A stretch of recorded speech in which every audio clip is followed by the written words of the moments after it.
La violence originaire est souvent inscrite, on l'a vu, dans des récits mythiques, dans des textes sacrés, ainsi que dans des œuvres littéraires comme les tragédies antiques et dans des narratifs documentaires tels les chroniques médiévales, avec tous les problèmes que pose leur interprétation, à la fois dans leur rapport aux faits tels qu'ils se sont produits et dans leur signification pour les sociétés concernées, aussi bien dans le passé où ils ont pu donner lieu à des rituels que dans le présent où ils peuvent être instrumentalisés, notamment dans la construction de projets nationalistes. C'est ce que nous avions vu la fois précédente. Après donc avoir analysé cette violence des origines, il faut maintenant, en quelque sorte, renverser la formule pour s'intéresser aux origines de la violence. Il s'agit donc de passer d'écrits religieux et littéraires, en somme une forme de fiction, quand bien même elle se présente comme vraie, à des travaux scientifiques et intellectuels qui, plutôt que d'énoncer une violence originaire, s'interrogent à partir d'éléments empiriques et théoriques sur la production de la violence chez les êtres humains. Que peut-on savoir de ce qui induit la violence comme phénomène à la fois individuel et collectif? La question est complexe et appelle des réponses très diverses. Veut-on parler de l'agressivité des personnes ou de l'hostilité des foules? De meurtre ou de guerre? De viol ou de lynchage? Peut-il alors y avoir une analyse cohérente et convaincante de réalités aussi éloignées les unes des autres? À ces questions, deux grands types de réponses ont été apportées. Les unes sont à la recherche d'explications à valeur universelle. Elles sont puisées dans l'éthologie, la biologie, la psychologie, la paléontologie et de plus en plus les théories évolutionnistes darwiniennes ou néo-darwiniennes. Il s'agit de comprendre des comportements violents, en général à partir de caractéristiques qui seraient inscrites dans des éléments communs à tous les êtres humains, voire même partagés avec d'autres animaux, tout en évoluant au fil d'une histoire remontant parfois aux origines de l'humanité, c'est-à-dire ce qu'on nomme en anglais « deep history », l'histoire profonde. Les autres théories sont en quête d'interprétation de type social, puisées dans la philosophie politique principalement, mais également dans la sociologie, l'anthropologie, l'histoire. Il s'agit alors d'appréhender à quelles conditions les relations entre les êtres humains favorisent, ou au contraire empêchent, les pratiques violentes entre les individus ou entre les collectivités, en œuvrant aussi bien à la reconstitution imaginaire du passage de l'état sauvage à l'ordre social, qu'à l'étude particulière de situations anciennes ou contemporaines. La délimitation entre les deux n'est toutefois pas étanche et des emprunts se font dans les deux sens, entre l'universel et le social. De plus, les unes et les autres recourent à une pensée qu'on peut appeler généalogique, de type nietzschéen, d'un temps très long, plutôt que foucaldien, d'une temporalité plus limitée, en revendiquant même une démarche scientifique dans le cadre des thèses évolutionnistes modernes, ou au contraire encline à une approche plutôt spéculative pour la philosophie politique classique.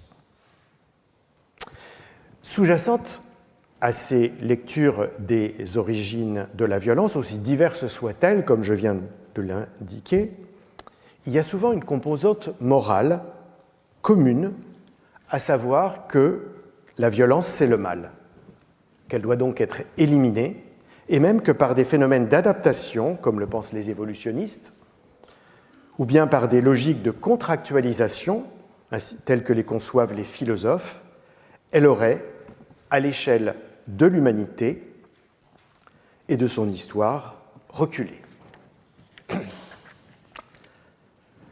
Fait remarquable, les deux grandes approches classiques de la version universelle, donc la première dont je vais vous parler, pourtant aussi éloignées conceptuellement qu'on puisse l'imaginer, à savoir la psychanalyse et l'éthologie, ont adopté le même vocabulaire pour parler de ce qui conduit à la violence.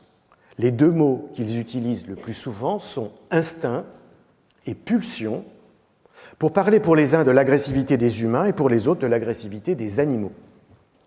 Le paradoxe est toutefois bien moins étrange qu'il n'y paraît, car les premiers, c'est-à-dire les psychanalystes, expliquent les conduites humaines en se référant parfois au fond animalier, tandis que les seconds, les éthologues, se servent de la connaissance des comportements des animaux pour les extrapoler aux humains. Du moins est-ce ainsi que le fondateur de la psychanalyse, Sigmund Freud, et le père de l'éthologie moderne, Konrad Lorenz, voient les choses à 3 décennies de distance. C'est dans Malaise dans la civilisation, publié en allemand en 1930, que Freud développe sa théorie à ce sujet. Le titre original est en réalité Das Unbehagen in der Kultur. La distinction à faire ou à ne pas faire entre Kultur et Civilisation a donné lieu en Allemagne à de nombreuses discussions animées à la fin du XIXe et au début du XXe siècle. Le premier mot, Kultur, glorifiant souvent la supériorité de la culture allemande, avec donc une spécificité nationale, tandis que le second, Civilisation, évoque plutôt les progrès de l'humanité sur les plans technologiques aussi bien que moral et politique, correspondant de fait à un modèle occidental. L'ouvrage de Freud a été traduit plusieurs fois en français, certains auteurs conservant le mot culture, d'autres préférant le mot civilisation, bien que le psychanalyste autrichien, en fait, utilise presque indifféremment l'un et l'autre de ces deux termes, avec une préférence toutefois pour Kultur, plus commun en allemand que le second, Civilisation. Quoi qu'il en soit de ce débat, dont on comprend cependant qu'il est plus que simplement linguistique, puisqu'il engage un double rapport à la nation d'une part et au monde d'autre part. Donc Malaise dans la civilisation, pour garder le titre français le plus habituel, marque la tentative de déplacement de la pensée analytique conçue par Freud de l'individu à la société, du psychisme à la culture. Ce déplacement n'est toutefois que partiel, car pour penser la civilisation, le psychanalyste autrichien a besoin de revenir à la relation entre les personnes, comme si la société était la simple somme des individus. Ainsi, il part du commandement chrétien « Tu aimeras ton prochain comme toi-même », qui est souvent vu comme un trait idéal de la civilisation, mais dont il conteste le caractère réalisable et même souhaitable.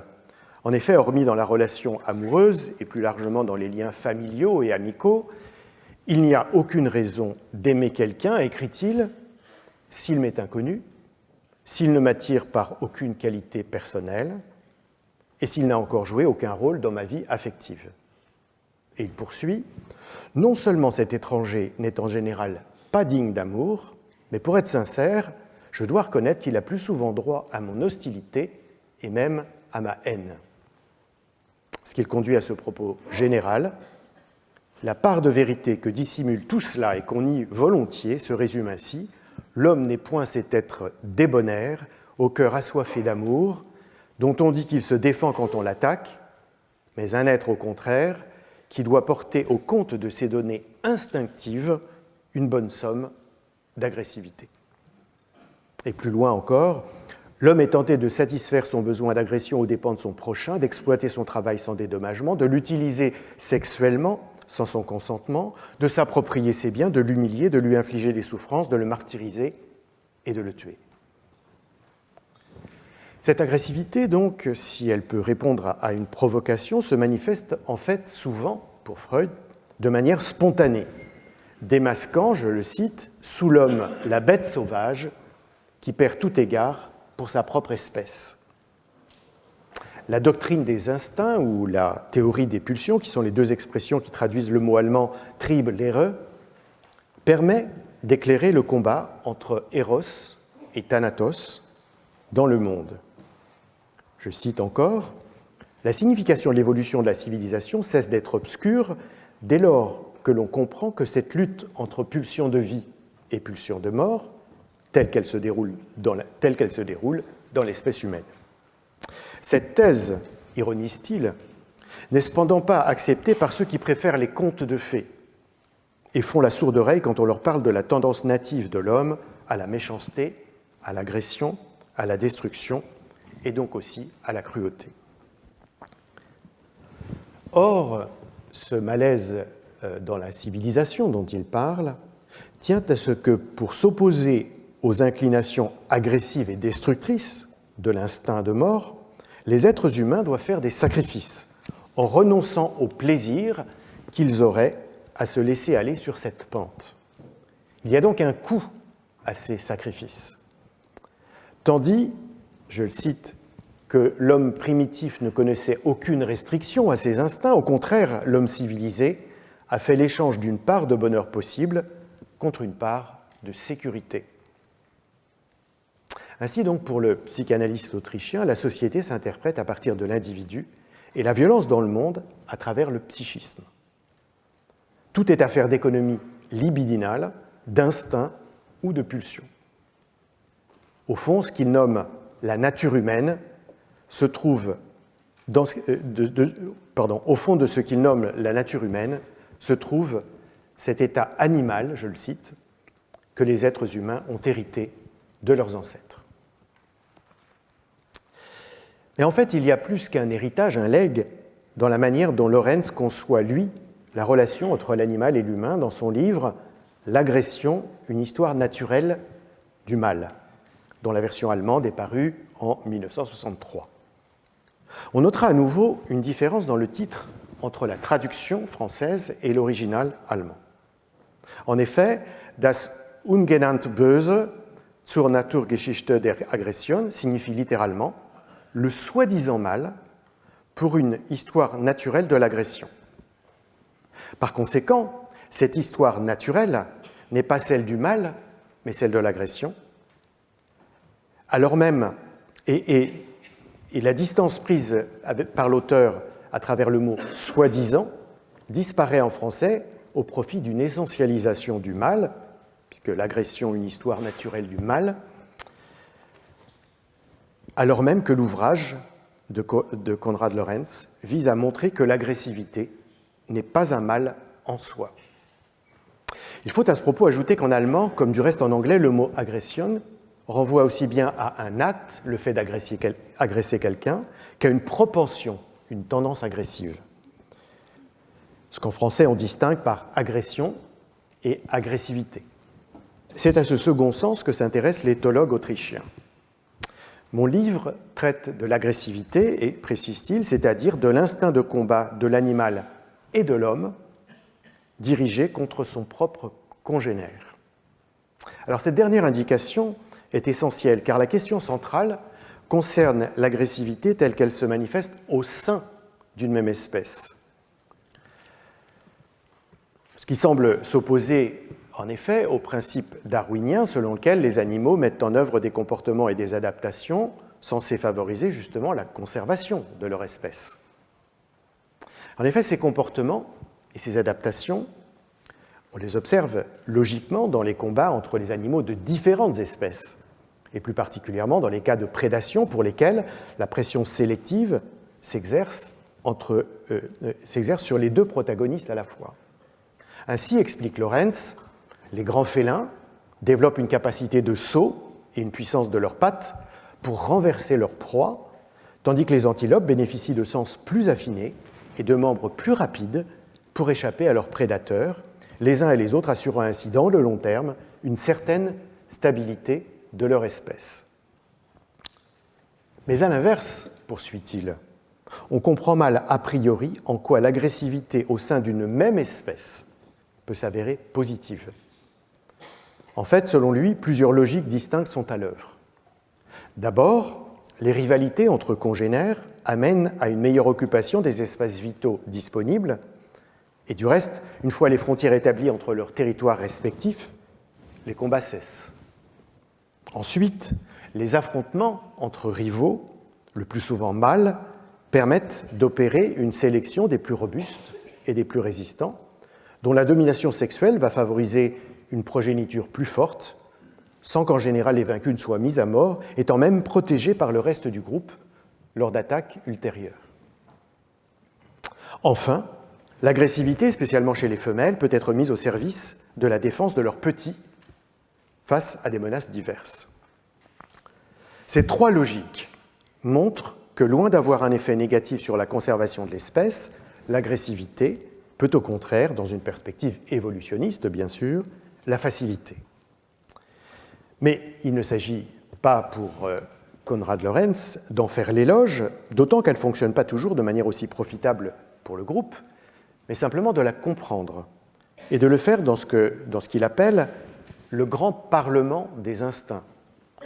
Car il existe d'autres instincts, bien sûr, également nommés pulsions, à savoir l'alimentation, la reproduction, la fuite, qui participent à maintenir l'existence de l'espèce dans le long terme et souvent de l'individu dans le court terme. Mais à plusieurs reprises, l'éthologue s'autorise une digression, parfois basée sur une anecdote personnelle, en passant un peu vite des animaux aux êtres humains, mais c'est dans le chapitre final, explicitement titré « Ecce Homo », qu'il rassemble ses réflexions sur l'humanité. Imaginant, je le cite, un observateur impartial sur une autre planète qui regarde les conflits sur la Terre, il déclare que jamais cet observateur n'aurait l'idée que le comportement humain pourrait être dirigé par la raison et encore moins par une morale responsable, tant il est, dit-il, stupide, répugnant et indésirable. C'est là un évident changement de registre analytique. De la rigueur scientifique, l'auteur est passé au jugement de valeur. Mais il n'oublie pas les animaux pour autant, sans relever toutefois la contradiction de son propos avec son idée de l'agressivité naturelle au sein de son propre groupe, puisqu'il écrit, je le cite encore, « Si notre observateur extraterrestre était un éthologue bien informé, il conclurait inévitablement que l'organisation sociale des hommes ressemble beaucoup à celle des rats, qui eux aussi sont à l'intérieur de la tribu des êtres sociables et paisibles, mais se comportent en véritables démons envers des congénères n'appartenant pas à leur propre communauté. » En fait, pour lui, le comportement humain est encore soumis, je le cite, à toutes les lois prédominantes de comportement instinctif adapté par la phylogénèse, c'est-à-dire la genèse de l'espèce.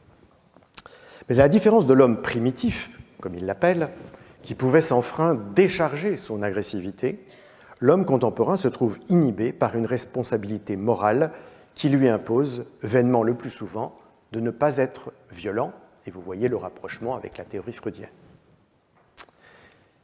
La théorie psychanalytique et la théorie éthologique se font donc étonnamment écho, bien que l'une porte sur le psychisme et l'autre sur la biologie. Toutes deux voient la violence comme l'expression d'instincts et de pulsions. Toutes deux identifient chez l'être humain des comportements similaires à ceux des animaux. Toutes deux établissent un parallèle plus imaginaire que scientifique entre l'homme primitif et l'homme contemporain. Et toutes deux, enfin, considèrent que la morale ne parvient guère à contrôler l'agressivité.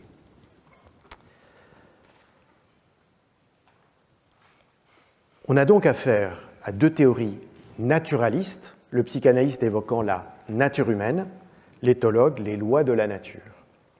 La comparaison n'est pas artificielle et elle a été très tôt discutée, entre autres par le sociologue italien Umberto Melotti de l'université romaine La Sapienza. Et du reste, Lorenz lui-même se réfère plusieurs fois à Freud, auquel il reconnaît un rôle pionnier dans la compréhension des instincts, tout en considérant que plutôt qu'une pulsion de mort inscrite dans le psychisme et donc forcément destructrice, on a en réalité affaire à une pulsion plus générale, inscrite dans la biologie et nécessaire à la régulation de la pression interne à l'espèce. En somme, l'instinct est délétère pour Freud et il est productif pour Lorenz.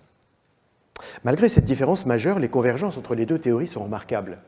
En inscrivant la violence dans un ordre naturel, elles affirment une universalité des comportements agressifs. Tous les êtres humains y sont soumis, car les instincts et les pulsions ne connaissent pas de frontières. Ce sont donc des théories sans histoire et sans politique.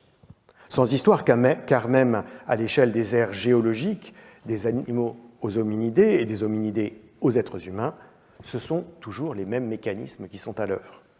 et sans politique non plus, car nulle part n'apparaissent des rapports de pouvoir, des enjeux de droit et des structures institutionnelles. Ces deux théories classiques, aussi innovantes qu'elles aient été en leur temps, ont cependant mal vieilli, même si l'on peut encore en percevoir les traces dans certains travaux contemporains. D'une part, la psychanalyse, si elle conserve une place notable dans la clinique, a une présence assez limitée dans le débat intellectuel et dans les sciences sociales, encore que des différences existent selon les pays, la pensée critique y étant plus réceptive aux États-Unis qu'elle ne l'est en France. Et d'autre part, l'éthologie, étant une discipline scientifique, elle a logiquement bénéficié des avancées, des méthodes, des technologies, des expériences, tout en restant cependant fidèle à la théorie darwinienne de la sélection naturelle. Ce qui réunissait ces deux théories, à savoir les concepts d'instinct et de pulsion, qui rendaient les animaux et les humains naturellement enclins à l'agressivité, du fait soit de leur économie psychique, soit de la conservation de leur espèce, est aujourd'hui fortement critiqué. Les comportements agressifs sont généralement vus comme des réponses à des situations ou à des stimuli, réponses qui s'appuient sur des apprentissages, des imitations ou des analyses d'informations, plutôt que comme des phénomènes spontanés, tels que les voyaient Freud et Lorenz, produits par des instincts et des pulsions. Désormais, la psychologie sociale, enrichie par les sciences cognitives, a remplacé la psychanalyse, et la psychologie évolutionniste, alimentée par les travaux de psychobiologie, a renouvelé l'éthologie. La frontière entre les deux n'est d'ailleurs pas complètement imperméable. Du côté de la psychologie sociale et des sciences cognitives, si l'on suit les psychologues Wayne Warburton et Craig Henderson des universités de Macquarie en Australie et de l'Iowa aux États-Unis respectivement, l'agressivité peut être définie comme le comportement intentionnel visant à nuire à une personne, que ce soit physiquement, par des coups, verbalement, par des insultes, ou relationnellement, par des rumeurs, par exemple. Les théories cognitives, cherchant à en rendre compte, se sont inspirées du modèle informatique, c'est-à-dire du triptyque input, processing, output. Pour les uns, le traitement d'informations dans une interaction potentiellement agressive consiste à essayer de percevoir le comportement des protagonistes auxquels on fait face, d'en analyser les motivations afin de savoir s'il y a chez eux une intention hostile. Et pour les autres, le traitement de l'information implique l'acquisition de scripts, soit par l'expérience personnelle, soit par l'observation des protagonistes, qui permettent de réagir face à une situation donnée, le script le mieux mémorisé conduisant à une réponse qui peut être agressive ou non. Mais le modèle explicatif le plus récent et peut-être le plus complet, connu sous le nom de General Aggression Model, se présente de la manière suivante. Si une personne est confrontée à un facteur déclenchant dans son environnement, son état interne se modifie sur les plans cognitifs, affectifs et physiologiques, donnant lieu à une évaluation de la situation et une décision pouvant être impulsive ou réfléchie et agressive ou pacifique. Le comportement choisi et l'expérience en résultant influent en retour sur la personnalité et sur de futures réactions. Ces différentes théories peuvent donner lieu à des expérimentations, d'ailleurs, utilisant l'imagerie cérébrale, afin notamment d'observer l'activation de régions du cerveau en réponse à des stimuli violents divers tels que des jeux, des films, des images, et à l'inverse, la désensibilisation par l'habituation à la violence. Ces approches de psychologie sociale ont en commun non seulement de penser l'agression au seul niveau de l'individu, mais d'essayer de saisir les mécanismes immédiats de l'agressivité plutôt que leur logique profonde. Il n'est donc plus guère question, cette fois, des origines de la violence. Et du côté de la psychologie évolutionniste et de la psychobiologie, laquelle intègre souvent les acquis de l'éthologie, en revanche, ce thème demeure présent, le thème des origines. Les travaux les plus intéressants à cet égard concernent la violence collective. Selon le criminologue néo-zélandais de l'Université de Wellington, Russell Durant, la violence collective correspond à l'usage instrumental de la violence par des individus qui s'identifient comme membres d'un groupe et s'en prennent à un autre groupe d'individus. Cette définition large inclut donc la guerre, le terrorisme, les massacres, les génocides et la répression de minorités par l'État, entre autres, chacun de ces cas nécessitant bien sûr un examen spécifique, mais tous relevant, selon lui, de certaines logiques communes à l'échelle de l'histoire de l'humanité. Le paradigme darwinien implique en effet que la violence collective obéisse à une adaptation évolutive dont les études sur les animaux, notamment sur les grands singes, apportent des preuves empiriques. Diverses théories en dérivent, visant à rendre compte de la survenue de ces conflits. Il peut s'agir de l'hostilité entre deux groupes, pour lesquels une asymétrie des forces promet la victoire à l'un d'eux, de stratégies de coalition entre mâles pour vaincre des rivaux, ou encore de ce que l'on qualifie de parochial altruism, altruisme parochial, paroissial, c'est-à-dire de comportements cherchant à favoriser les membres de son propre groupe contre les autres. Bien que ces logiques présentent des différences, toutes ont en commun d'apporter aux vainqueurs des bénéfices en termes de meilleur accès au territoire, à la nourriture et à la reproduction, tous éléments qui participent d'une sélection des plus forts, telle que le prévoit la thèse darwinienne. Mais ce modèle évolutionniste, au cœur duquel on trouve l'idée d'adaptation, est-il universel véritablement?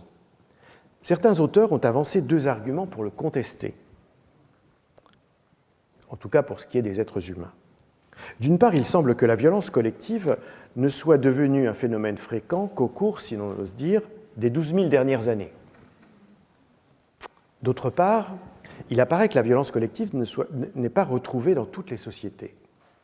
Ces deux éléments, donc l'un qui est historique, l'autre qui est ethnologique, laissent supposer que certaines caractéristiques structurelles des sociétés segmentées et hiérarchiques et certains éléments conjoncturels, par exemple la pression démographique, les perturbations climatiques, puissent être favorables à des comportements agressifs. Dans l'état actuel des connaissances, il n'est toutefois pas possible de trancher entre le modèle strictement darwinien, selon lequel la violence collective s'inscrit dans une logique de sélection permettant la conservation de l'espèce, et l'approche plus spécifique que je viens d'évoquer, ne renonçant pas à prendre en compte des phénomènes d'adaptation, mais les considérant comme répondant à l'organisation sociale du groupe concerné et des facteurs environnementaux. Quoi qu'il en soit du poids relatif devant être accordé à ces deux théories, l'une plus universelle, l'autre plus circonstancielle, il faut s'interroger sur leur pertinence pour tracer une généalogie de la violence dans les sociétés modernes. Lorsqu'est formulée cette question, on en vient à l'une des discussions les plus vives dans les sciences historiques au sens large qui inclut l'archéologie. Les sociétés sont-elles de moins en moins violentes? Ce qui revient à se demander si nous sommes plus moraux que nos ancêtres, plus respectueux des autres, en somme, meilleurs. Le XXe siècle, avec ses deux guerres mondiales, ses totalitarismes meurtriers, ses crimes coloniaux et ses génocides, a longtemps conduit à penser le monde, et notamment le monde occidental qui avait causé et nourri la plupart de ces tragédies humaines d'ampleur considérable, glissait sur une pente toujours plus mortifère. Après l'Holodomor ukrainien et le viol de Nankin, après le génocide des Arméniens et les crimes de masse des Khmers rouges, après Auschwitz et Hiroshima, après Srebrenica et le Rwanda, il semblait impossible de porter un regard optimiste sur l'humanité contemporaine. Pour le fondateur allemand de l'école de Francfort, Theodor Adorno, le sociologue d'origine polonaise de l'université de Leeds, Zygmunt Bauman, et le philosophe italien de l'université de Venise, Giorgio Agamben, entre autres, l'évolution qu'a connue le monde moderne n'était pas un accident de l'histoire, la brutalisation extrême pouvant aller jusqu'à l'anéantissement d'un peuple était partie intégrante de la modernité. L'idée de société contemporaine moins violente était difficile à défendre au regard de la mémoire des dizaines de millions d'hommes, de femmes et d'enfants tués pour ce qu'ils représentaient. Mais soudain, il y a eu, en 1989, La chute du mur de Berlin, c'est-à-dire l'effondrement des régimes communistes en Europe de l'Est, décrite par Francis Fukuyama comme la fin de l'histoire, puisque la démocratie libérale semblait s'être définitivement imposée. Et puis en 2001, l'attentat contre le World Trade Center, autrement dit la spectaculaire révélation du terrorisme islamiste aux États-Unis, s'intégrant alors dans la thèse de Samuel Huntington sur le choc des civilisations, dont la plus menaçante était évidemment musulmane. Ces deux événements ou séries d'événements ont eu deux conséquences dans la représentation du monde de certains intellectuels et chercheurs, mais également de journalistes et de responsables. Premièrement, le retour en grâce du monde occidental dont l'image avait été singulièrement abîmée par les tragédies du siècle écoulé.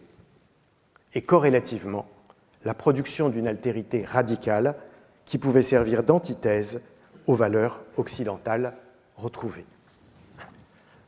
Dans ce nouveau contexte international, à la fois optimiste et polarisé, la question de savoir comment la violence évoluait a été posée à nouveau frais, et notamment par le livre au succès considérable du linguiste professeur de psychologie de l'Université de Harvard, Steven Pinker, The Better Angels of Our Nature, sous-titré plus explicitement How Violence Has Declined, paru en 2011, donc Les meilleurs anges de notre nature, comment la violence a reculé. La formule du titre, The Better Angels of Our Nature, provient de la conclusion du discours inaugural prononcé en 1861 par Abraham Lincoln alors qu'il venait d'être élu à la présidence des États-Unis. Il y affirmait que même dans les moments d'extrême tension, et à ce moment-là, 7 États du Sud venaient d'annoncer leur sécession, la nation devait être, dit-il, touchée par les anges meilleurs de notre nature.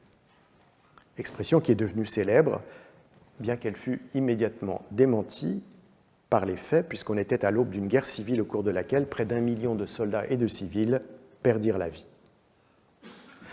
Nouveau Pangloss, ce philosophe dont Voltaire a fait dans Candide une caricature de l'optimisme leibnizien, puisque pour lui les êtres humains de son temps vivraient dans le meilleur des mondes possibles, Steven Pinker décrit dans son livre le recul, depuis la préhistoire, de la violence sous toutes ses formes, des guerres au crime, des pogroms au lynchage, de la maltraitance infantile aux agressions sexuelles.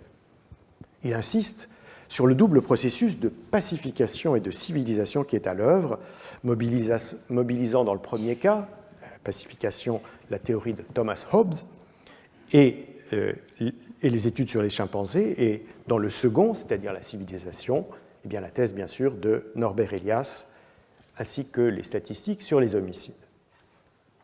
Contre toute attente, il voit même le XXe siècle marqué par cet adoucissement des mœurs, car, explique-t-il, en ajustant la mortalité en fonction des populations mondiales dans les époques correspondantes, les deux guerres mondiales, avec leurs près de 20 millions et plus de 50 millions de morts respectivement, n'arrivent finalement qu'en 9e et 16e position des tragédies les plus meurtrières de l'histoire, loin derrière une révolte chinoise du 8e siècle, les conquêtes mongoles de Gengis Khan au XIIIe siècle et la traite des esclaves au Moyen-Orient entre les 7e et 19e siècles, compte tenu, là encore, de la démographie beaucoup plus faible à ces différentes époques. L'auteur célèbre ainsi la longue paix, comme il l'appelle, que traverse la planète, apparemment oublieux qu'au moment où il écrit, son pays a été en guerre pendant 216 des 233 années de son existence comme nation indépendante. De même, il se réjouit que dans la nouvelle paix, comme il l'appelle, les génocides et les massacres soient de moins en moins mortifères, 17 ans après les 700 000 Tutsis tués au Rwanda et 6 ans après les 300 000 décès au Darfour, tandis qu'au cours de la décennie précédant la parution de son livre, on évaluait déjà à plusieurs millions le nombre de morts en République démocratique du Congo. Il reconnaît cependant que cette évolution heureuse concerne essentiellement les pays occidentaux. Et de même que pendant la guerre froide, elle n'avait pas bénéficié aux pays communistes, dit-il, en est aujourd'hui exclu le monde musulman, où, affirme-t-il, les anges, reprenant la même métaphore, les anges ont peur de mettre les pieds. Et de citer la fatwa contre Salman Rushdie, la lapidation d'une femme au Nigeria, l'assassinat de Theo Van Gogh, et les émeutes après les publications au Danemark des caricatures du prophète, ainsi que les attentats du 11 septembre aux États-Unis. L'ouvrage de 800 pages fut critiqué du point de vue de sa validité scientifique par des archéologues, des historiens, des anthropologues, des sociologues. Le psychologue et linguiste ne s'était-il pas aventuré loin de son domaine de compétence et surtout ne s'était-il pas affranchi des règles de la méthode des sciences sociales, comme l'établissent, entre autres, Pasquale Cirillo et Nassim Nicolas Taleb, en dévoilant la manière dont les statistiques sont manipulées dans le but d'asseoir sa thèse. On pourrait de plus rappeler que selon le Haut Commissariat aux réfugiés des Nations Unies, en 15 ans, le nombre de personnes déplacées chaque année a été multiplié par 5, alors que le nombre de personnes victimes des conflits sur la planète était lui aussi quintuplé. Malgré ces graves défaillances et manquements, la réception du livre dans les grands médias fut enthousiaste, du New York Times au Wall Street Journal, du Financial Times au Huffington Post. Le milliardaire et philanthrope Bill Gates lui-même affirmait que s'il n'avait qu'un livre à recommander, c'était celui-ci, ne changeant d'avis qu'avec la parution d'un autre du même auteur, Enlightenment Now, The Case for Reason, Science, Humanism and Progress, les Lumières maintenant, le cas en faveur de la raison, de la science, de l'humanisme et du progrès, qui est une sorte, comme vous le devinez, d'hymne au progrès et au bonheur, dans lequel il est montré, notamment, je cite l'auteur, que le monde devient meilleur, comme le prouve le fait que la guerre est devenue illégale. Intéressante convergence entre les univers académiques, des médias, des affaires, autour d'une célébration de la supériorité occidentale, réduisant la violence à une forme d'arriération culturelle dont les sociétés musulmanes seraient le parangon. Dans un article présentant l'état des connaissances sur l'histoire de la guerre et de la violence dans la longue durée, l'anthropologue de l'université de Brown, Andrew Scherer, montre pourtant que l'ensemble des travaux disponibles ne permettent pas de valider un quelconque grand récit sur l'évolution de ces phénomènes. Bien au contraire, comme c'est presque toujours le cas dans les études portant sur des sociétés, il y a d'importantes variations d'une culture à l'autre, d'une époque à l'autre. À propos du livre de Steven Pinker, il souligne que nombre des statistiques qu'il produit visent fallacieusement à surinterpréter les violences dans les sociétés anciennes et au contraire à les minimiser dans les sociétés modernes pour établir sa thèse. Il ajoute « La plupart des données utilisées pour montrer le recul de la violence proviennent d'Europe de l'Ouest et des États-Unis. On pourrait donc dire qu'il a montré pourquoi le colonialisme et l'État-nation moderne s'étaient révélés finalement bénéfiques pour les citoyens de ces régions. » La question des origines et l'évolution de la violence n'échappe pas, on le voit, à la tension entre science et idéologie. Mais c'est une toute autre approche que développent les philosophes. Loin des théories universalistes recourant à la psychologie et à la biologie, au freudisme et au darwinisme, visant à établir des fondements de la violence communs à tous les êtres humains, ils cherchent au contraire à établir une logique politique, puisant non plus dans l'individu, mais dans la société, ou plus précisément dans les rapports de pouvoir dans la société. À cet égard, si, comme on l'a vu, les sciences sociales ont découvert la question de la violence très tardivement, la philosophie politique, elle, s'y est intéressée depuis très longtemps. L'ouvrage sans doute le plus influent sur cette question est le Léviathan, publié en 1651 par Thomas Hobbes, dont le titre se réfère paradoxalement au redoutable monstre marin de la Bible, notamment dans le livre de Job, alors qu'il représente ici, au contraire, l'État supposé protéger le peuple de la guerre.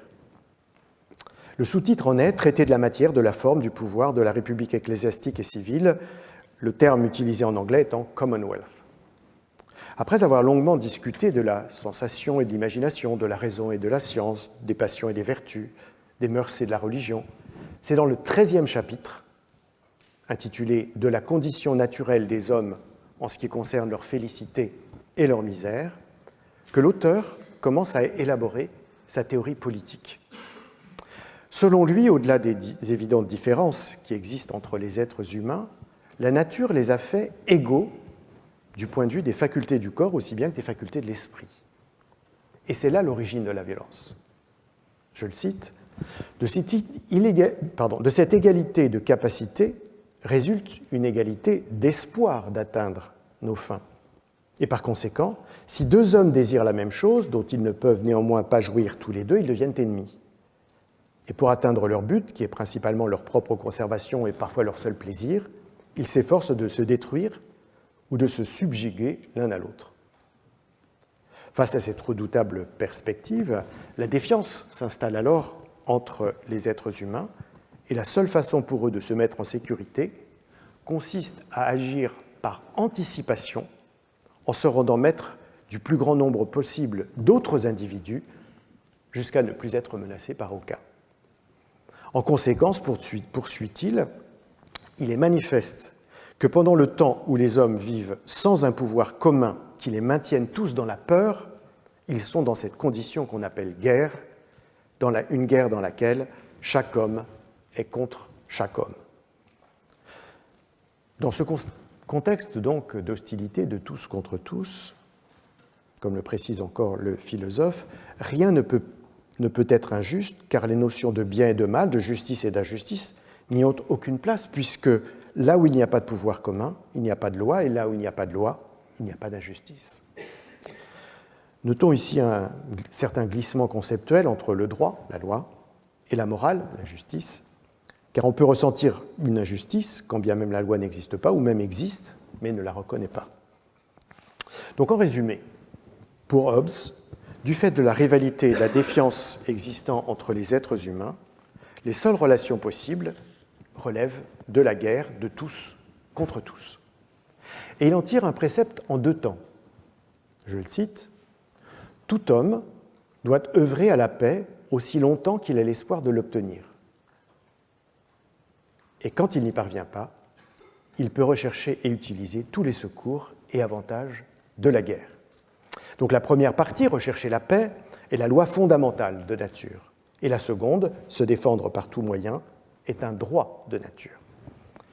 De la loi de nature découle une autre qui concerne le consentement des êtres humains à se démettre de leurs droits de nature pour le transmettre à une autorité, à condition, cependant, que tous acceptent simultanément le même renoncement et qu'en retour, l'autorité les dote d'un autre droit qui leur sera bénéfique, en l'occurrence la sécurité. Donc abandonner son droit pour obtenir la sécurité. Et il conclut, la transmission mutuelle du droit est ce que les hommes appellent contrat, et la multitude ainsi unie en une seule personne est appelée Commonwealth. Alors il y a trois formes de gouvernement qui résultent de ce contrat, à savoir gouvernement d'un seul, la monarchie, d'une assemblée de citoyens, la démocratie, et d'une partie de la société, l'aristocratie.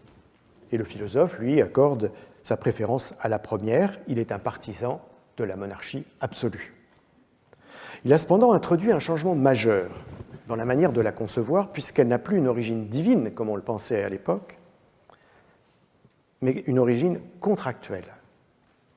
Parmi les raisons qu'il donne pour justifier sa préférence, la première est remarquable d'ailleurs, car elle se présente comme une sorte de théorie du ruissellement à l'envers, la prospérité du peuple garantissant la prospérité du souverain. La monarchie est le meilleur des régimes, explique-t-il, car l'intérêt privé du souverain est le même que l'intérêt public. Je le cite, « Les richesses, le pouvoir, l'honneur d'un monarque ne proviennent au fond que des richesses de la force et de la réputation de ses sujets. Car aucun roi ne peut être riche ni glorieux ni en sécurité si ses sujets sont pauvres, soit méprisables, soit trop faibles. » Donc, étonnamment, c'est en confondant intérêt public et intérêt privé que le souverain sert le mieux le peuple. Il me semble que nombre de chefs d'État contemporains paraissent s'être laissés convaincre par cet argument. Mais revenons à l'état de nature, avec son conflit généralisé, avec cette guerre de tous contre tous dans laquelle se défendre justifie d'agresser par anticipation. Contrairement à ce qu'on suppose souvent, l'auteur n'affirme pas que cet état de nature ait réellement existé. Et il écrit « On peut d'aventure penser qu'il n'y a jamais eu une telle situation de guerre. » Et je crois que de manière générale, cela n'a jamais été le cas dans le monde entier. Il ajoute cependant, mais il y a beaucoup d'endroits où l'on vit comme cela aujourd'hui. Et surtout, il évoque l'expérience de ceux qui, ayant vécu auparavant sous un gouvernement pacifique, se trouvent transportés dans une guerre civile. Autrement dit, il n'est pas en train d'imaginer un temps de l'humanité avant le contrat politique, celui de l'homme primitif dans l'état de nature, celui de la guerre, de tous contre tous. Mais il se réfère à des peuples concrets du continent américain, au sujet desquels des récits commencent à circuler, et plus encore, à une société qu'il connaît bien pour y vivre, l'Angleterre. Car au milieu du XVIIe siècle, le pays connaît une longue période de guerre civile de 1642 à 1651, opposant royalistes et parlementaristes, impliquant l'Écosse, l'Irlande, le Pays de Galles, causant probablement de l'ordre de 200 000 victimes et se terminant par l'exécution de Charles Ier et l'arrivée au pouvoir d'Olivier Cromwell. Comme le rappelle le philosophe pragmatiste John Dewey de l'Université de Chicago, le Léviathan a été écrit pour expliquer et dénoncer ce qui avait conduit aux guerres civiles anglaises. Pour Hobbes, la violence des hommes entre eux était ainsi moins l'évocation d'un imaginaire état de nature que la référence à une guerre bien réelle dévoilant les errements de la nature humaine. Mais bien qu'elle soit liée à des circonstances historiques, comme je viens de le rappeler, l'œuvre de Hobbes, qui a été controversée en son temps, a exercé une influence considérable sur la philosophie politique jusqu'à aujourd'hui. L'auteur classique qui a eu avec cette œuvre la discussion la plus contrastée est Jean-Jacques Rousseau, dans le discours sur l'origine et les fondements de l'inégalité parmi les hommes en 1755 et du contrat social en 1762, soit environ un siècle après la publication du Léviathan. Alors j'ai dit discussion contrastée car d'un côté tout semble opposer les deux théories, mais de l'autre des éléments importants les rapprochent. Les divergences entre Rousseau et Hobbes sont manifestes et du reste revendiquées telles. Pour le philosophe genevois, en effet, l'homme sauvage, comme il l'appelle, vit de manière solitaire et d'ailleurs n'a pas de désir de sociabilité. Il est robuste, mais n'a pas d'inclination à se battre contre les autres. Il use de ses facultés pour se défendre contre les animaux et pour se procurer de la nourriture. N'ayant pas de relation morale avec ses congénères, il n'est ni bon ni méchant et n'a ni vice ni vertu.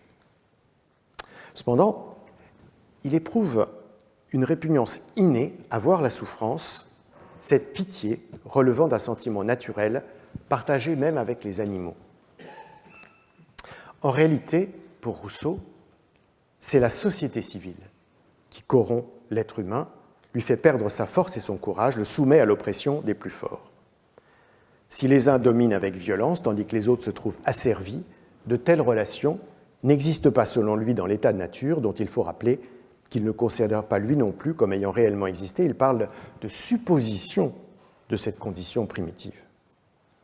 On associe souvent Rousseau au mythe du bon sauvage, mais cette assimilation n'a pas de sens. Il n'y a pas de morale chez l'être humain dans l'état de nature pour lui. Il ne peut donc pas être bon. S'il n'est pas violent, c'est qu'il tout simplement il n'a pas besoin de l'être. Les différences avec Hobbes sont donc évidentes. Et pour autant, les convergences entre les deux théories ont été soulignées par nombre d'auteurs qui insistent sur le fait que l'un comme l'autre établissent la naissance du politique dans le passage de l'état de nature à la société civile, que dès lors l'état de nature tel qu'il le voit n'est pas pré-social mais pré-politique, et qu'ils développent donc tous deux des théories contractualistes de l'État par lesquelles ce sont les êtres humains qui s'accordent pour reconnaître un souverain. Et une distinction cruciale existe ici dans les termes du contrat. Pour Hobbes, ils cèdent leur liberté en l'échange de sécurité. Pour Rousseau, ils conservent leur liberté. Autrement dit, pour Hobbes, la multitude se subsume en un, le souverain qui jouit d'un pouvoir absolu, alors que pour Rousseau, la multitude se donne un gouvernement qui résulte, comme on le sait, de la volonté générale. On comprend que bien plus que le Léviathan, ce soit l'ouvrage du contrat social qui ait pu être une source d'inspiration pour les révolutionnaires de 1789. Alors il est un auteur contemporain qui a repris à son compte la théorie de Hobbes pour la prolonger et même la détourner. C'est le sociologue allemand de l'université de Munich, Wolfgang Sofsky, dans son Traité de la violence de 1996.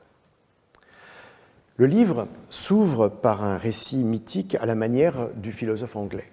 Je le cite.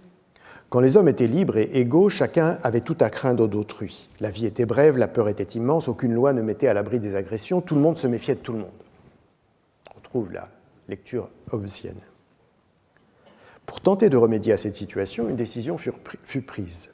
Les hommes conclurent une alliance pour assurer leur commune sécurité. Au terme de longues concertations, ils signèrent un contrat prescrivant ce qu'il faut faire et ce qu'il ne faut pas faire.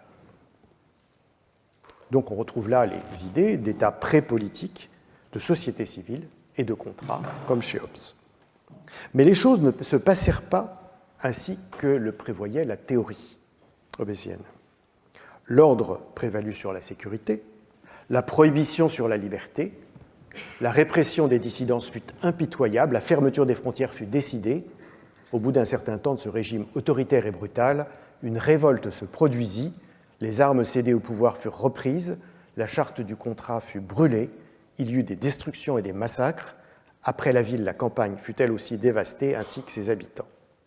Soudain, les hommes pouvaient faire tout ce qui leur avait été jusque-là interdit. Ils revenaient ainsi à leur origine, ils redevenaient ce qu'ils avaient été. La fable de Sofsky dévie ainsi de la thèse initiale de Hobbes. Elle ne voit pas dans le contrat la solution aux problèmes des hommes dans l'état de nature, mais la cause d'autres problèmes dont la seule solution consiste à recommencer au point de départ. Selon Sofsky, je le cite, elle ne raconte pas seulement l'origine de la société et le fondement originaire de l'État, elle raconte le cycle de la civilisation, le retour au commencement. Elle ne dépeint pas la fin de la violence, mais l'alternance de ses formes.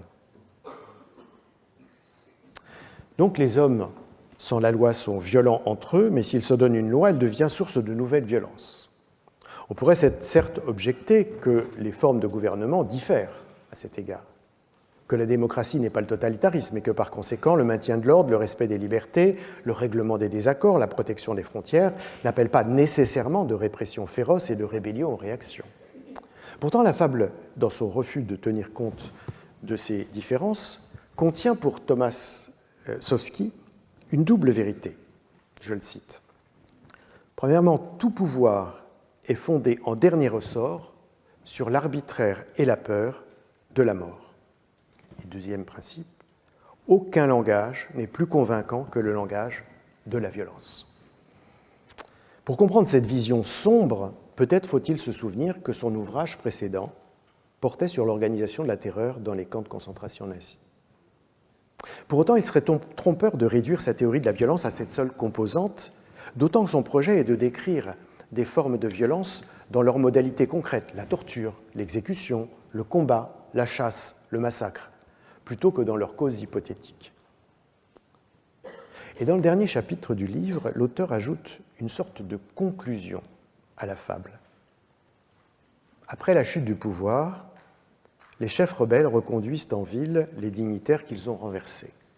Sur le chemin du retour, le cortège est attaqué par une foule en colère qui massacre à l'arme blanche les gouvernants destitués et en dévore des lambeaux de chair pour, dit le texte, incorporer le pouvoir ancien. Mais dans les temps qui suivent, les morts reviennent hanter les meurtriers, insinuer en eux la honte et la culpabilité, punir toute velléité d'imagination, de désir et de liberté. Étrange épilogue macabre, dont l'auteur tire une conclusion d'inspiration freudienne, mais également biblique, sur, je le cite, la faute indélébile qui pèserait sur les pulsions violentes des êtres humains. Il écrit « Ce ne sont pas les contrats qui interdisent la violence, c'est la tyrannie de la conscience morale. » Et de citer cet aphorisme de l'écrivain roumain Cioran, « La nostalgie de la barbarie est le dernier mot d'une civilisation. » Citation qui résume la thèse de Sofsky sur la généalogie de la violence, une loi de l'éternel retour, ou plutôt un cycle maléfique dans lequel, loin d'être apaisé par le contrat politique, la violence se reproduit dans le pouvoir mis en place. Ce sont donc deux grands ensembles théoriques qui se sont efforcés de répondre à la question d'où vient la violence. Peut-on en faire la généalogie? Le premier ensemble, psychanalytique et éthologique, propose une interprétation universaliste, basée sur les instincts, les pulsions, établissant des parallèles plus ou moins affirmés avec le monde animal. Tous les êtres humains sont mus par des forces internes qui les conduisent à être violents, soit de manière spontanée, soit en réaction à des circonstances. Le paradigme darwinien et ses développements ultérieurs sont à la fois les plus puissants du point de vue explicatif et les plus positifs, puisqu'ils considèrent que la violence participe de la sélection naturelle. Ni l'histoire, ni le politique n'a de place dans ces approches. Le second ensemble, essentiellement philosophique, propose une interprétation sociale, politique et morale. Ces trois composantes étant ainsi présentes à des degrés variables selon les théories et construisent un modèle qui repose sur le passage d'un état de nature imaginaire à une société civile plus ou moins réelle grâce à un contrat par lequel le pouvoir est transféré à un souverain ou un gouvernement. La tâche principale de ce dernier, souverain ou gouvernement, est d'assurer la sécurité dont ne jouissaient pas jusqu'alors les êtres humains. Le paradigme hobbésien en fournit une trame inquiétante, fondée sur la guerre de tous contre tous, comme généalogie de l'État. Mais l'histoire en tant que telle est là encore absente, et quant au politique, il est évidemment présent, mais sous une forme totalement abstraite, renvoyant à des types formels de souveraineté et de gouvernement. Il y a un élément commun à l'une et l'autre de ces approches qu'on met rarement en évidence, c'est que la violence semble toujours venir des êtres humains, qu'il s'agisse de leurs pulsions et de leurs instincts chez Freud et Lorenz, de leurs désirs et de leurs peurs chez Hobbes et Sofsky. Autrement dit, la violence est en l'homme, pour utiliser la formule genrée, pour une fois justifiée, car il s'agit plus souvent d'une question masculine. Et si elle est en l'homme, elle n'est donc pas dans les structures et les institutions sociales. Plus même, dans la théorie politique classique prolongée par la sociologie de Max Weber, l'État assure la sécurité du fait de détenir le monopole de l'usage légitime de la violence, ainsi qu'on l'a déjà vu. C'est contre cette lecture que le philosophe allemand de l'école de Francfort, Walter Benjamin, publie en 1921 sa célèbre Critique de la violence. Texte difficile, parfois obscur, mais qui a laissé une marque importante dans la théorie politique et même au-delà. La question de la violence, dit l'auteur, renvoie à la question des moyens et des fins. Dans le droit naturel, selon lequel il existe des droits inaliénables que tout individu possède en tant qu'il appartient à l'humanité, comme le droit à la vie par exemple, si les fins sont justes, des moyens violents peuvent être légitimes. Mais dans le droit positif, selon lequel les droits des personnes découlent des lois et des règlements décidés par la société dans des conditions historiques données, même si les fins sont considérées justes, le recours à la violence comme moyen fait problème.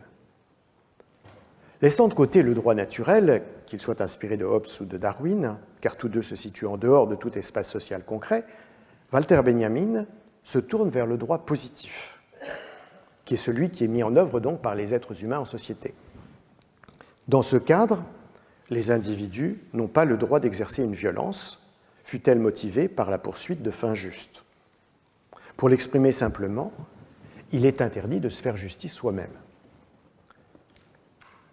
La seule violence autorisée est la violence du droit lui-même, celle que le droit monopolise à travers l'État. Elle est de deux natures, cette violence du droit, de deux natures différentes. D'un côté, il y a la violence fondatrice du droit, explique Benjamin. Ainsi, au terme d'une guerre, le vainqueur définit de nouvelles frontières, établit de nouvelles lois, un nouveau droit est né de l'usage de la violence. Mais d'un autre côté, il y a la violence conservatrice de droit. Ainsi, en temps de paix, le service militaire vise à apprendre aux citoyens à se servir d'armes et à savoir les conditions dans lesquelles ils sont légalement tenus de le faire. La préservation du droit se fait par la menace du recours à la violence. L'État dispose ainsi d'un double monopole au regard de la violence, celle qui fonde le droit et celle qui le conserve. Ces deux formes de violence se retrouvent, continue l'auteur, au cœur d'une institution de l'État moderne, la police. Elle est une violence employée à des fins légales, puisqu'elle est censée faire appliquer la loi, y compris en usant de la violence. Et elle est aussi en mesure d'étendre elle-même très largement le domaine de ses fins, puisqu'elle peut faire réviser la loi pour élargir ses prérogatives en matière d'utilisation de la violence. Je cite Walter Benjamin, « L'ignominie de la police tient à l'absence de toute séparation entre la violence qui fonde le droit et celle qui le conserve. S'il est requis de la première, violence qui fonde le droit, qu'elle s'affirme comme telle en triomphant, la limitation qui s'impose à la seconde, celle qu'il conserve, est de ne pas s'assigner de nouvelles fins. La violence policière s'est en fait affranchie de ces deux conditions. » Autrement dit, la police obtient de la loi qu'elle se plie à sa volonté et la met ensuite en œuvre à sa main, selon Benjamin. Un an avant la publication de Critique de la violence, les forces de l'ordre avaient ouvert le feu à Berlin contre des manifestants communistes en tuant 42. Il est toujours important de penser le contexte historique dans lequel s'inscrivent les textes. Alors, pour illustrer cette double dimension de la violence conservatrice du droit et de la violence fondatrice du droit, on peut évoquer le cas français sur lequel j'ai conduit des enquêtes d'abord ethnographiques puis documentaires depuis une vingtaine d'années. Que ce soit en matière de sécurité publique, dans le travail quotidien des patrouilles dans les quartiers populaires, ou en matière d'ordre public, dans la gestion des manifestations de rue, les policiers recourent souvent à la violence, non seulement pour maîtriser des délinquants présumés ou des casseurs supposés, mais également pour s'en prendre indistinctement à des habitants dans les quartiers populaires ou à des passants dans les manifestations de rue, ainsi que l'ont établi des témoignages, des images, des procès. Dans ces situations, on compte de nombreux blessés dont les lésions peuvent nécessiter des amputations ou des énucléations, parfois des morts. Pour autant, les investigations internes donnent rarement lieu à des sanctions, et parfois même, au contraire, les auteurs se voient récompensés par des promotions et des décorations, tandis que les instructions judiciaires se concluent généralement par des non-lieux ou exceptionnellement débouchent sur des procès dont les verdicts consistent en des peines symboliques qui écartent la circonstance aggravante de la commission par agents détenteurs de l'autorité publique et qui évitent presque toujours aux auteurs d'être incarcérés. La violence policière, comme conservatrice de droit, appartient donc à l'exercice normal du pouvoir d'État. Du reste, non seulement elle ne fait généralement pas l'objet de condamnations administratives ou judiciaires, comme je viens de le dire, mais elle fait même l'objet d'un déni aussi bien des principaux intéressés que des autorités publiques. On se souvient de la phrase du président de la République déclarant durant la crise des Gilets jaunes en mars 2019 « Ne parlez pas de violence policière, ces mots sont inacceptables dans un État de droit ». Il y avait à ce moment-là, selon les chiffres fournis par le ministère de l'Intérieur, 2200 blessés parmi les manifestants, dont plus de 200 à la tête et 22 ayant perdu un œil. Mais comme pour confirmer le propos du chef de l'État, 5 ans plus tard, aucun auteur n'avait été poursuivi par la justice. Il y a l'autre composante, à savoir l'extension des prérogatives policières en matière de recours à la violence. Ainsi, la loi du 28 février 2017 a élargi les conditions d'utilisation des armes à feu par les forces de l'ordre, bien au-delà des critères définissant jusqu'alors la légitime défense, y compris sur des personnes s'enfuyant ou ne s'arrêtant pas lors d'un contrôle. Et cette dernière situation, qui est qualifiée, vous le savez, de refus d'obtempérer, a donné lieu à une multiplication par 5 des tirs mortels entre la période avant l'application de la loi et la période immédiatement suivante, ainsi que des enquêtes statistiques l'ont établi. Une illustration tragique en ayant été le meurtre en juin 2023 d'un adolescent prénommé Naël, abattu à bout portant dans sa voiture, alors qu'étourdi par des coups de crosse de pistolet, il avait relâché la pédale de son véhicule à boîte de vitesse automatique qui s'était mise à avancer lentement. La violence policière fonctionne ici comme fondatrice de droit. C'est en effet pour répondre à la demande de la police à la suite d'un incident sans rapport avec l'usage potentiel des armes à feu que cette législation a été présentée par le gouvernement et votée par le Parlement. Au long de cette exploration généalogique que je viens de vous présenter, et je conclus, on est donc passé d'une approche universaliste, psychologique ou biologique, centrée sur l'individu, Freud, Lorenz et quelques autres, à une lecture philosophique mettant en lumière les rapports sociaux constitutifs du politique, Hobbes, Rousseau, quelques autres. avec dans les deux cas l'État et le droit comme protecteurs des sujets. C'est cette évidence qu'est venue ébranler Walter Benjamin en révélant la violence fondatrice et conservatrice du droit que l'État déploie. Non que l'État ne puisse pas protéger les citoyens, non que la loi ne puisse pas leur permettre de défendre leurs droits, mais on ne saurait sous-estimer la violence que produit et entretient la manière dont les législations nationales fonctionnent concrètement et la violence que produisent et qu'entretiennent les États à travers leur législation, leur police et leurs juges. Cette violence d'État n'est pas une aberration de la démocratie, elle en est la source. Je vous remercie.